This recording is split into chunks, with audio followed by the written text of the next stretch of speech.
اعوذ باللہ من الشیطان الرجیم بسم اللہ الرحمن الرحیم۔ یکم محرم الحرام، خلیفہ ثانی مراد رسول امیر المومنین خلیفۃ المسلمین حضرت سیدنا فاروق اعظم عمر بن خطاب رضی اللہ تعالی عنہ کا یوم شہادت ہے۔ اسلامی سن کے ابتدائی یعنی پہلا مہینہ جو ہے یہ بھی شہادت کے ساتھ منسوب ہے۔ اسلامی سن کا آخری مہینہ بھی شہادت کے ساتھ منسوب ہے، اور اسلامی سن کے پہلے مہینے کی پہلی تاریخ یہ بھی شہادت کے ساتھ ہی منسوب ہے۔ اس میں ہم سب کے لیے، امت کے لیے اس میں سبق یہ ہے کہ شہادت کا جذبہ اور اس کا شوق جو ہے یہ ہر امتی کے دل میں موجود ہونا چاہیے۔ حضرت عمر فاروق رضی اللہ تعالی عنہ یہ وہ صحابی ہیں اور وہ خلیفۃ المسلمین ہیں جنہوں نے 22 لاکھ مربع میل پر حکمرانی فرمائی ہے، اور آپ کی حکمرانی کا عالم یہ ہے، حالانکہ اتنے بڑے حکمران ہونے کے باوجود ان کا اپنا طریقہ کار اور وضاقتہ اور طور طریقہ اور زندگی گزارنے کے اسلوب جو ہیں وہ اگر مطالعہ کیے جائیں، پڑھے جائیں تو پتہ چلتا ہے کہ بہت ہی عاجزی اور انکساری کے ساتھ انہوں نے وقت گزارا ہے۔ وہ ایک روایت بڑی مشہور ہے کہ کسی ملک کا کوئی سفیر آیا اور اس نے بڑے چرچے سنے تھے حضرت عمر فاروق رضی اللہ تعالی عنہ کی بہادری کے اور آپ کی خلافت کے حوالے سے۔ جب وہ مدینہ المنورہ پہنچا تو ابھی آبادی سے کچھ دور تھا تو اس نے چند لوگوں کو دیکھا کہ زمینوں میں کام کاج میں مصروف ہے۔ اس نے ان لوگوں میں سے کسی سے پوچھا، اپنا تعارف کروایا کہ میں فلاں ملک کا سفیر ہوں اور امیر المومنین سے ملاقات کرنے کا مشتاق ہوں۔ انہوں نے دور ایک شخص کی طرف اشارہ کرتے ہوئے کہا کہ وہ امیر المومنین لیٹے ہوئے۔ اس شخص نے دیکھا کہ ایک شخص زمین پہ لیٹا ہے اور پتھر کا ایک ڈیلا جو ہے وہ نیچے اس نے رکھا ہے اور اس کو سرہانے کا کام اس سے لے رہا ہے، سر اس کے اوپر رکھا ہے اور سو رہا ہے۔ وہ حیران اور ششدر ہوا کہ جس کی خلافت کے اور جس کی بہادری کے ڈنکے بجتے ہیں وہ شخص جو ہے وہ اللہ کی زمین پہ نیچے لیٹا ہے، اسے کوئی کسی قسم کا کوئی خطرہ نہیں ہے۔ کتنے ملکوں کے ساتھ اس شخص نے جنگیں کر کے تو ملک جو ہے وہ آزاد کروائے ہیں، اسلامی مملکت میں شامل کیے ہیں، کتنے ہی سربراہان کے ساتھ اس نے دشمنی مول لی ہے، لیکن اسے کوئی خطرہ نہیں ہے۔ یہ عام انسانوں کی طرح نیچے پڑا ہے اور سو رہا ہے، جیسے کسی کو کسی چیز کی کوئی خبر نہ ہو اور کسی چیز کی کوئی فکر ہی نہ ہو۔ ایسے حضرت عمر فاروق رضی اللہ تعالی عنہ آرام کر رہے تھے۔ وہ یہ منظر دیکھ کے اور ہی زیادہ متعجب ہوا اور متاثر ہوا حضرت عمر فاروق رضی اللہ تعالی عنہ پر۔ اس سے یہ پتہ چلتا ہے عمر فاروق رضی اللہ تعالی عنہ کوئی بہت زیادہ ٹھاٹھ واٹ کے ساتھ نہیں رہتے تھے کہ میں 22 لاکھ مربع میل کا میں حکمران ہوں، خلیفہ ہوں، لہذا میرے ساتھ جو ہے ہمہ وقت کوئی دائیں بائیں آگے پیچھے میری کوئی سیکورٹی پر کوئی مامور ہونے چاہیے، میرے ساتھ بندے ہر وقت جو ہے وہ کہیں آنے جانے کے لیے، تاکہ جو بھی دیکھے اس کے دل میں رعب اور دبدبا پیدا ہو، جیسے کہ آج کل کے ہمارے حکمران ہیں کہ کس قدر ٹھاٹھ باٹھ کے ساتھ ان کے جو ہیں وہ روزمرہ کے ایام جو ہیں وہ گزرتے ہیں، اور کہیں پہ بھی ان کا آنا جانا ہو تو بڑی ہی ساتھ پروٹوکول کا سلسلہ جو ہے وہ بھی ہوتا ہے۔ ہمیں کم از کم مسلمان حکمرانوں کو حضرت عمر فاروق رضی اللہ تعالی عنہ کی حکمرانی سے سبق حاصل کرنا چاہیے۔ حضرت عمر فاروق رضی اللہ تعالی عنہ وہ حاکم تھے کہ آپ رات کو جب ساری دنیا سو جاتی تھی، عمر فاروق رضی اللہ تعالی عنہ بھیس بدل کر مدینہ کی گلی کوچوں میں گھوما پھرا کرتے تھے، تاکہ رایا کے احوال جو ہیں وہ معلوم کیے جا سکے،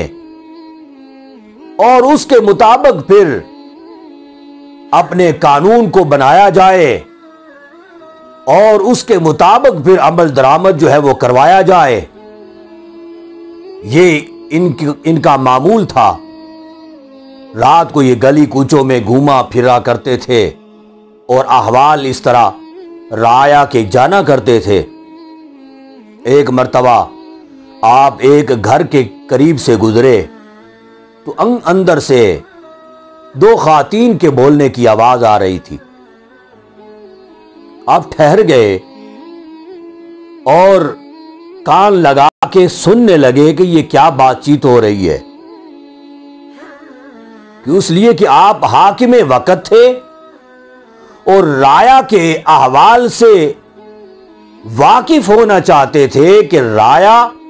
حاکم وقت کے بارے میں کیا تاثر رکھتی ہے، یا رایا کو کسی قسم کی کوئی مشکل درپیش تو نہیں ہے۔ اس وجہ سے عمر فاروق رضی اللہ تعالی عنہ قریب ہو کر کان لگا کے سننے لگے۔ کہ آپ نے محسوس کیا کہ ایک ماں ہے اور ایک اس کی بیٹی ہے، اور ماں جو ہے وہ اپنی بیٹی کو کہہ رہی ہے، بیٹی دودھ میں پانی ملا لو، کہ جب تک دودھ میں پانی نہ ملائیں ہمارا گزارا نہیں ہوتا۔ اگر اسی طرح خالص دودھ جو ہے وہ ہم فروخت کریں تو ہمارا کچھ بنتا نہیں ہے، لہذا دودھ میں پانی ملاؤ۔ بیٹی جو کہ ماں سے زیادہ سمجھدار ہے، ماں سے زیادہ جو ہے وہ حاکم وقت کا ڈر جو ہے وہ دل میں رکھتی ہے، بیٹی نے کہا، اماں جان عمر رضی اللہ تعالی عنہ کو خبر ہو گئی تو پھر انہوں نے کہا کہ عمر کو کیسے خبر ہوگی؟ اس ٹائم میں کون عمر ہماری باتوں کو سن رہا ہے؟ بیٹی نے کہا ماں، اگر عمر فاروق رضی اللہ تعالیٰ عنہ نہیں سن رہے تو عمر کا رب تو سن رہا ہے، وہ تو ہمارے احوال کو دیکھ رہا ہے، وہ تو ہمارے حال کو جانتا ہے، اسے تو خبر ہے ہم کیا کر رہی ہیں، ملاوٹ کر رہی ہیں یا نہیں کر رہی، اللہ رب العزت سے بڑھ کے کون جان سکتا ہے؟ تو بیٹی نے جب یہ بات کی، حضرت عمر فاروق رضی اللہ تعالی عنہ آپ چلتے ہوئے اپنے گھر کو لوٹے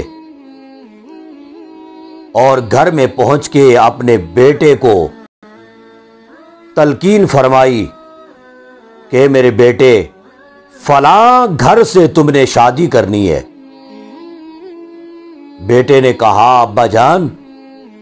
اس گھر میں کیا خصوصیت ہے؟ آپ نے اس گھر میں ایسا کیا دیکھ لیا ہے کہ آپ برجستہ اس گھر میں رشتہ کرنے کے حوالے سے بات کر رہے ہیں؟ حضرت عمر فاروق رضی اللہ تعالی عنہ فرمانے لگے کہ میں نے اپنے ان کانوں سے سنا ہے، اس بیٹی کی بات کو میں نے خود اپنے کانوں سے سنا ہے، اور اس کی باتوں سے میں نے یہ بات اخذ کی ہے کہ وہ بیٹی بہت صالح اور متقی ہے، بہت پرہیزگار ہے، بہت اللہ والی ہے، اللہ کا خوف دل میں رکھنے والی ہے۔ تو حضرت عمر فاروق رضی اللہ تعالی عنہ کی اس ارشاد کی تعمیل کرتے ہوئے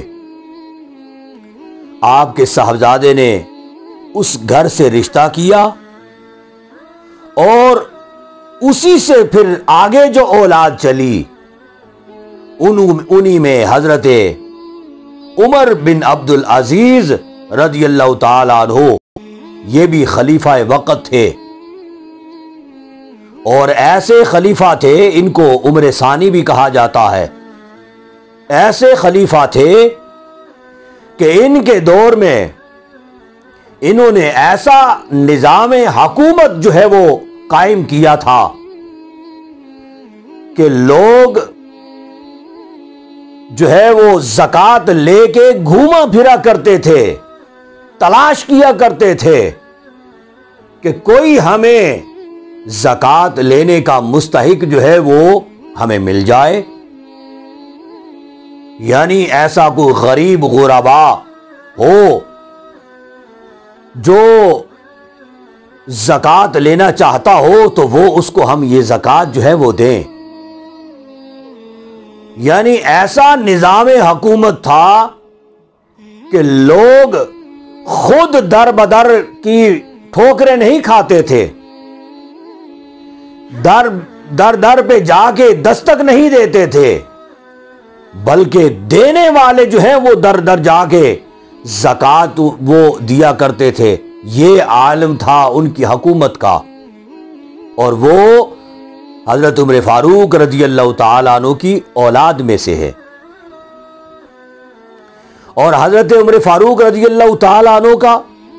رسول خدا صلی اللہ علیہ وسلم کی بارگاہ میں مقام کیا ہے کہ رسول خدا صلی اللہ علیہ وسلم جب بھی کہیں تشریف لے جایا کرتے تھے، دائیں ہاتھ سے حضرت ابوبکر صدیق رضی اللہ تعالیٰ عنہ کا ہاتھ پکڑتے، بائیں ہاتھ سے حضرت عمر فاروق رضی اللہ تعالیٰ عنہ کا ہاتھ پکڑتے، اور اس شان سے جو ہے وہ جایا کرتے تھے کہ دائیں طرف ابوبکر صدیق ہیں اور بائیں طرف حضرت عمر فاروق رضی اللہ تعالیٰ عنہ ہے۔ اور ایک مرتبہ رسول خدا صلی اللہ علیہ وسلم اسی تیرے ہاتھ پکڑے ہوئے مسجد میں داخل ہوئے اور آپ مسکرا رہے ہیں۔ صحابہ نے عرض کیا یا رسول اللہ صلی اللہ علیہ وسلم، آج خلاف توقع آپ مسکرا رہے ہیں کہ ہم ہمیشہ آپ کو ان اصحاب شیخین کو ہاتھوں سے پکڑے ہوئے اکثر ہم دیکھا کرتے ہیں، لیکن آج خلاف توقع آپ مسکراتے ہوئے مسجد میں داخل ہوئے، اس کی وجہ کیا ہے؟ تو رسول اللہ صلی اللہ علیہ وسلم نے ارشاد فرمایا، اے میرے صحابہ، آج جس طرح آپ نے ان دونوں اصحاب کو میرے ساتھ دائیں اور بائیں دیکھا ہے، قبر میں بھی اسی طرح دائیں اور بائیں ہم آرام فرما ہوں گے، اور بروز قیامت بھی ہم جب اللہ کے حضور پیش ہوں گے اور ہمیں اٹھایا جائے گا، اس وقت بھی دائیں طرف حضرت ابوبکر صدیق رضی اللہ تعالیٰ عنہ ہوں گے اور بائیں طرف حضرت عمر فاروق رضی اللہ تعالیٰ عنہ ہوں گے۔ بہت اعلیٰ مرتبہ اور مقام حضرت عمر فاروق رضی اللہ تعالیٰ عنہ نے پایا ہے، اور پھر یہ وہ صحابی ہیں جن کے بارے میں رسول خدا صلی اللہ علیہ وسلم نے اپنا دامن اٹھا کے دعا فرمائی ہے۔ حضور اقدس صلی اللہ علیہ وسلم نے یہ دعا فرمائی ہے، باری تعالی عمر یا ابو جہل کے ذریعہ سے، ان دونوں میں سے کسی ایک کے ذریعہ سے اسلام کو طاقت اور قوت عطا فرما، ان دونوں میں سے جو تجھے پسند ہے اس کے ذریعہ سے اسلام کو طاقت اور قوت عطا فرما۔ تو حضرت عمر فاروق رضی اللہ تعالیٰ عنہ مشرف با اسلام ہوئے۔ اس سے پتہ چلا کہ حضرت عمر فاروق رضی اللہ تعالیٰ عنہ وہ ہستی ہیں جن کو خالق کائنات نے پسند فرمایا ہے، اور جس کو اللہ پسند فرمائے یقیناً اس کا مقام وراء الورا ہے۔ اللہ رب العزت تمام صحابہ کا مقام مرتبہ پہچاننے کی توفیق نصیب فرمائے۔ وآخر دعوایا ان الحمد للہ رب العالمین۔